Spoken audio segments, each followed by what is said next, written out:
Julia dari UPTD SD Negeri Sejati. Dan saya Dian Ekawati dari UPTD SMA Negeri 1 Tokoyo. Dan saya Jenny Boba Mandika dari UPTD SD Impres Kolongaan. Kami akan melakukan demonstrasi kontekstual modul 2.3 coaching untuk supervisi akademik. Selamat menyaksikan.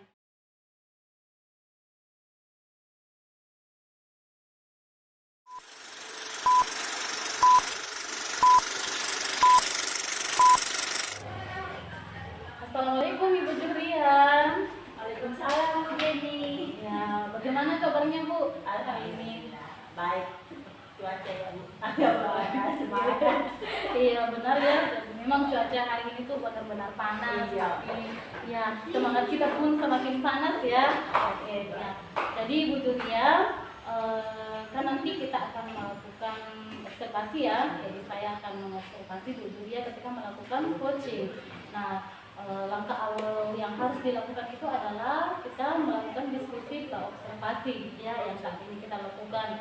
Nah, dalam diskusi kita hari ini saya akan mendiskusikan dengan Ibu Julia terkait rubrik penilaian ya. Jadi nanti ketika observasi ada beberapa yang akan saya amati dan akan saya nilai ya. Jadi seperti apakah Ibu Julia sudah menerapkan percakapan coaching dengan menggunakan Anak Tirta atau belum. Kemudian bagaimana Ibu sebagai coach dalam mengembangkan kompetensi inti coaching ya. Jadi kompetensi intinya itu kan ada 3 ya, Bu Julia. Jadi yang pertama itu adalah hadir sepenuhnya. Yang kedua apa ya Bu? Yang kedua itu mendengarkan dengan baik.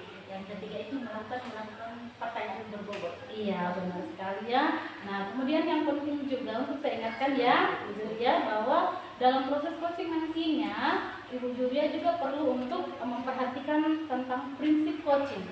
Ya, jadi prinsip coaching ini seperti dalam hal kemitraan ya, bagaimana Ibu Julia membangun kemitraan dengan coachingnya, kemudian bagaimana proses kreatifnya nantinya dalam percakapan coaching, dan bagaimana memaksimalkan potensi ya baik seorang coaching maupun seorang coach. Nah kemudian pertanyaan saya ya, jadi ada 3 pertanyaan saya ya. Jadi yang pertama Ibu Julia, kompetensi apa yang akan Ibu kembangkan pada coaching hari ini?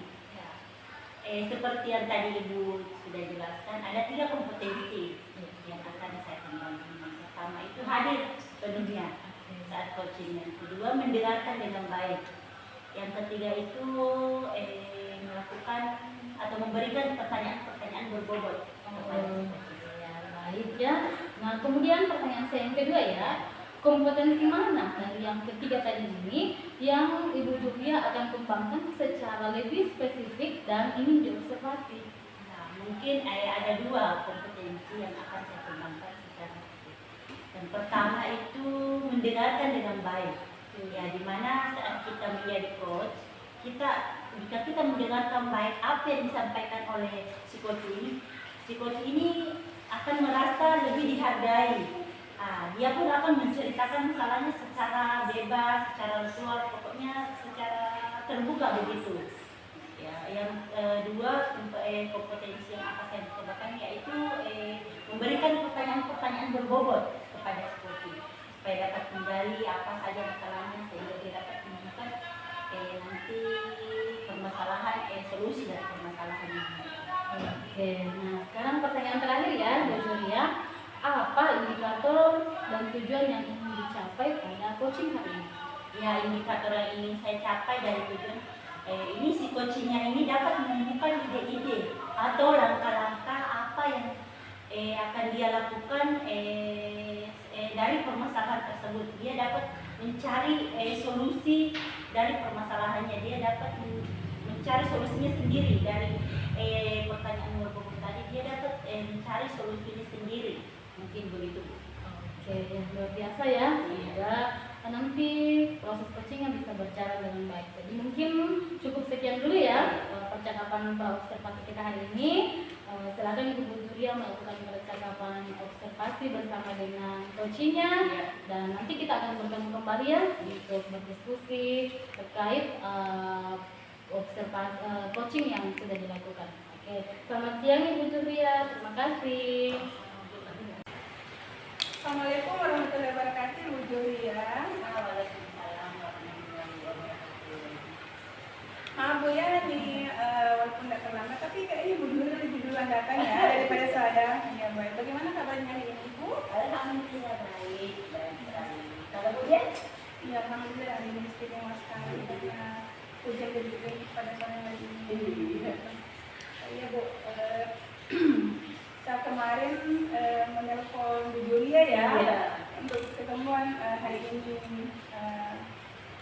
Pertemuan hari ini ya tadi kemarin mungkin itu suaranya memang agak kurang jelas ya, kan kemarin hujan deras Bu. Jadi dari pertemuan kita kali ini apa harapan dan tujuan Ibu Dian? Oh iya, jadi maksud saya bertemu dengan Ibu Julia hari ini sebenarnya saya ingin curhat Bu. Saya galau beberapa minggu ini karena di sekolah saya itu sebenarnya marak sekali pembulian. Iya, pembulian itu di semua jenjang, dari kelas 10, kelas 11, kelas 12, dan itu sebenarnya saya lihat itu kayak semacam budaya Ibu di sekolah. Budaya jadi perkataan ini sampaikan itu pembulian. Terus kalau yang apa untuk masalah bulian itu ya setelah dia membudaya? Iya, ini yang jadi permasalahan saya yang harus saya yang bisa saya berikan sebenarnya solusinya seperti apa sih ini. Mungkin saja pembulian itu marah karena turun temurun Ibu. Iya, itu turun temurun sehingga itu dianggap bahwa itu adalah sebuah kalimat yang mungkin biasa begitu Bu, kayak semacam menggunakan bahasa anjir, anjay. Itu kan kalau setan. Kalau setan dari bahasa binatang kan, bayangkan saja Ibu. Kadang itu anak-anak refleks mengatakan enjoy begitu. Dan saya ini sebagai seorang pendidik juga penasaran ada apa sih dengan bahasa itu. Oh ternyata itu berdasarkan dari bahasa binatang. Dan juga tidak enak Ibu mendengar itu, termasuk pembuli secara tidak disengaja, dan orang yang dikata seperti itu juga merasa bahwa dia tidak terbuli, padahal itu kan pembulian. Jadi setelah ada gimana perasaan dia? Nah itu Ibu, itu membuat saya galau. Kenapa? Karena sebenarnya kan yang itu kan bukan saja Bu, kalau misalnya orang tidak tahu misalnya kan anjing misalnya kan, pasti itu kan bahasa-bahasa yang tidak enak didengar. Sementara mereka itu, anak-anak itu menganggapnya bahwa itu biasa, itu bahasa keren. Itu bahasa keren, kalau anjing gitu orang bukan langsung ke bahasa binatangnya, tapi mengirim itu ke hal-hal yang diinginkan. Kan banyak bahasa lain kan, misalnya ada teman, ada sahabat, hai bro, hai sis, itu kalau semua bahasa itu. Dan itu sudah membagus bahasa saya. Itu membuat saya gelisah sampai hari ini. Jadi dari permasalahan tadi itu yang sudah menilai kira-kira tanggapan teman-teman mereka gimana? Nah ini tanggapan teman-teman itu bervariasi Ibu ternyata. Kalau anak-anak yang mungkin tahun 2000-an, akan ada beberapa calon guru saya itu yang masuk yang kalian tahun 2000-an yang masih baru-baru, itu dia menganggap bahwa saya sempat wawancara itu sebenarnya di awal-awal kan, jadi itu bahasa keren. Nah setelah itu kemudian saya memberikan dia seperti ini Bu, coba kita sama-sama melihat apa sih bahasa itu artinya. Kemudian sama-sama kita mensyukur kalau saya kan pakai yang secara tidak langsung kita mengatakan bahwa kami itu adalah mirip seperti itu. Nah kemudian yang senior-senior itu menganggapnya biasa-biasa itu bahasa-bahasa gaul, itu yang harus saya informasikan ke teman-teman bahwa itu adalah bahasa yang bagus gitu. Berarti tanggapan teman yang sudah saya tangkap, tanggapan teman-teman yang tadi seperti itu, seperti kayak biasa saja ya. Iya. Itu biasa suatu anak gaul begini, dia atau biasa saja, padahal sebenarnya itu sangat tidak bagus, sangat tidak bagus. Terus dari permasalahan tadi, apa harapan ibu atau langkah-langkah yang apa yang akan ibu ambil? Langkah yang pertama mungkin yang saya akan ambil itu adalah mungkin saya akan melakukan sosialisasi tentang bahasa sehari-hari yang dianggap biasa, tapi itu pembelian. Itu kemana? Ke siswa, kemudian ke rekan guru juga, semacam diseminasi begitu, kayak semacam apa namanya, bahwa ada bahasa seperti ini. Walaupun sebenarnya itu bahasa ngetren, tapi harus kita tahu dulu artinya apa itu. Nah, itu harus saya informasikan ke teman-teman sehingga juga ada juga informasi di dalam otaknya untuk di dalam pikirannya bahwa itu harus disampaikan ke anak mau tidak boleh menggunakan bahasa itu. Nah, teman-teman yang sudah paham Ibu, saya ingin bercerita sedikit. Namanya Bu Linda. Dia mengatakan sama saya waktu saya wawancara. Saya bilang, Bu, bagaimana Bu ketika anak mengatakan begitu? Bu Linda mengatakan, saya hukum, saya kurangi poinnya. Tapi itu bagi teman-teman gue yang paham. Teman-teman gue yang lain walaupun didengar ya kita tidak paham apa itu bully, apa artinya. Dia bermasalah itu. Dan permasalahan yang Ibu tadi itu Ibu akan melakukan sosialisasi ya, akan melakukan sosialisasi supaya yang pertama ini mungkin teman-teman dulu ya kita harus kasih pahami ya apa itu kata-kata seperti itu. Dan juga itu mungkin selain daripada komunikasi, saya akan melakukan kolaborasi dengan semua pihak di sekolah Ibu seperti itu. Dan yang terakhir mungkin saya akan mengadakan deklarasi anti bullying dan menggunakan bahasa itu di sekolah seperti itu. Kemudian saya akan membuat rencana saya itu akan membuat poster, mungkin ya membuat poster tentang bahasa ini tidak boleh karena bahasa binatang misalnya seperti itu kan. Kemudian juga sebagai ini kan juga sebagai bentuk edukasi atau informasi ke orang-orang yang membaca itu ternyata tadi itu bahasa ini itu tidak boleh diucapkan seperti itu. Mungkin setelah melaksanakan langkah-langkah tadi, terus harapan idealnya Ibu kedepannya untuk kedepannya itu apa? Iya, harapan saya itu semoga di sekolah saya itu namanya pembulian dan menggunakan bahasa-bahasa yang tidak layak itu ya semoga tidak, karena itu kan awal dari pembentukan karakter gitu. Kira kalau sudah harapan itu sudah tercapai, ada kendala tidak? Ada kendala? Iya, kalau menurut saya Ibu kalau dikatakan kendala mungkin setiap rencana pasti ada kendala. Mungkin saja yang pertama, mungkin di awal-awal mungkin ini prediksi saya ke depannya. Kendala yang akan saya hadapi itu mungkin ketidakterimaan dari Gen Z dan lain sebagainya ketika kita itu memberikan edukasi seperti itu. Itu mungkin kita tidak menerima. Kenapa? Karena itu sudah kayak biasa yang disebut. Sudah kayak biasa yang dia sebut sehingga itu kayak atas untuk dia menyebut bahasa itu. Gitu. Kemudian selanjutnya mungkin yang menjadi kendala itu mungkin dari pihak guru ya yang merasa bodoh. Yang merasa bodoh. Mungkin mereka akan mengatakan apa hubungannya dengan menggunakan bahasa itu dengan tingkat kecerdasan siswa. Itu ada hubungannya, karakternya di situ ya. Seperti itu Ibu. Jelas sekali bahwa ada hubungannya. Mungkin dari kendala tadi yang Ibu sampaikan dari anak yang mungkin belum bisa menerima secara langsung ya. Tapi saya yakin kalau Ibu terus mensosialisasikan, melakukan ide-ide langkah-langkah yang tadi, saya yakin akan sesuai dengan harapan. Nah, terus kapan rencana Ibu akan melakukan itu? Kalau mau ditanya kapan sih orang yang sukses Bu ya? Apa saya tuh tidak suka menunda kegiatan. Saya inginnya sih secepatnya Bu untuk melakukan aksi itu. Dan kalau saya ingin Bu mungkin ya minggu depan saya akan memulai itu, tapi tentunya saya akan berkoordinasi dengan pimpinan soal itu. Memang harus secepatnya Bu, kalau masalah ini tidak boleh ditunda-tunda karena memang ini sangat, apalagi di sekolah ini sangat membudaya ya.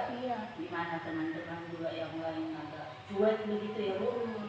Dan saya tambahkan sedikit Bu ya, sebenarnya Bu di sekolah saya itu dapat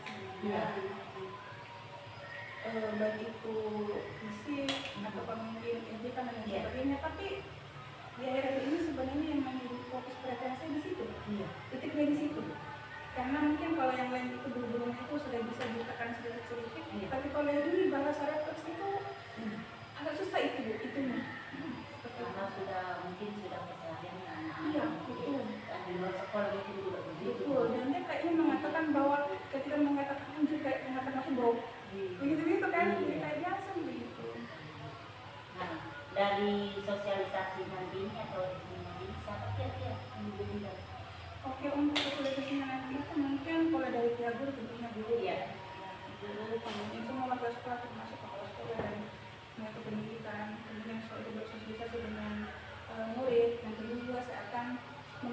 artian pemateri dari luar mungkin ibu yang tahu tentang apa mungkin dari psikolog atau gitu ya, sekolah dari apa namanya BKKBN ya, dari BKKBN mungkin itu yang memang paham tentang sosial emosional anak-anak tentang psikolog itu. Berarti ibu akan mendatangkan orang dari luar ya, mungkin seperti itu. Tapi kalau sudah melakukan itu, sudah sosialisasi, sudah diskriminasi, kira-kira bagaimana komitmen ibu ke depannya agar bulan ini di sekolah ibu tidak terjadi lagi begitu? Komitmen saya sebenarnya sih Bu, tidak muluk-muluk sebenarnya sih Bu.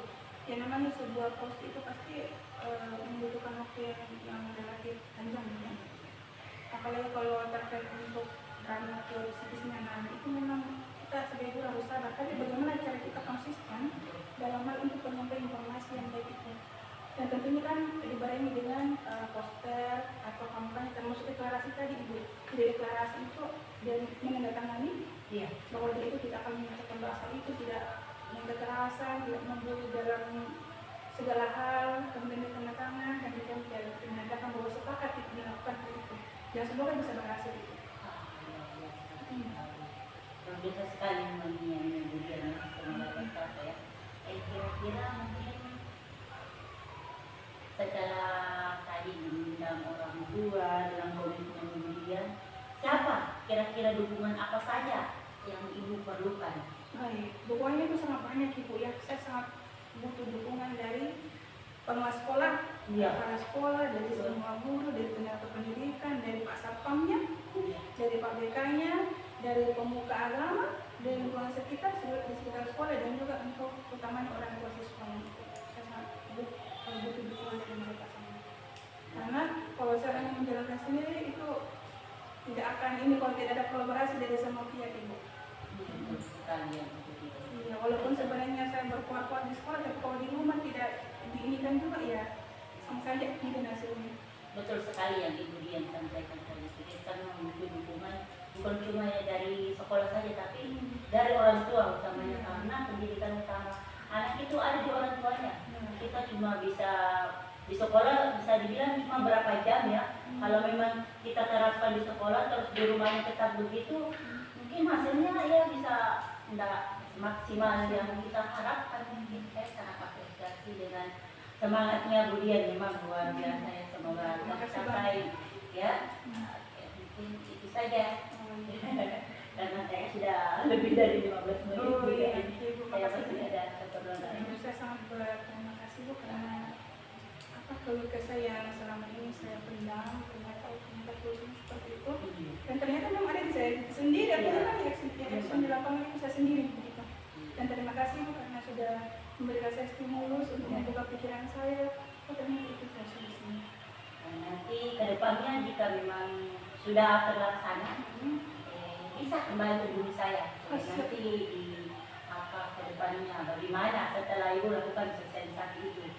Saya siap, boleh saya kapan saja.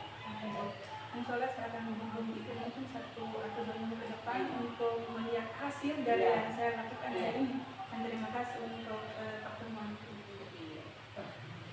Terima kasih. Assalamualaikum warahmatullahi wabarakatuh. Waalaikumsalam warahmatullahi wabarakatuh. Assalamualaikum Ibu Judria, selamat sore. Selamat sore Bu Jenny, waalaikumsalam. Ya, Bu Judria tadi sudah melakukan coaching ya, bagaimana perasaannya? Aduh, perasaan saya senang Bu, lega, lega juga ya. Mendengarkan keluh kesahnya tadi kemudian bercerita tentang yang di sekolahnya. Ya, jadi hari saat ini saya akan mengingatkan beberapa hal ya terkait hasil observasi saya tadi. Yang pertama, apa saja yang sudah Ibu Julia lakukan pada saat melakukan coaching tadi untuk mencapai indikator dan tujuan yang diinginkan? Yang saya lakukan tadi untuk mencapai indikator dan tujuan yang pertama, saya hadir sepenuhnya mendengarkan apa yang disampaikan oleh si coaching. saya mendengarkan dengan baik dan mendengarkan dengan baik apa yang disampaikan dengan coaching. Terus saya melakukan pertanyaan-pertanyaan berbobot.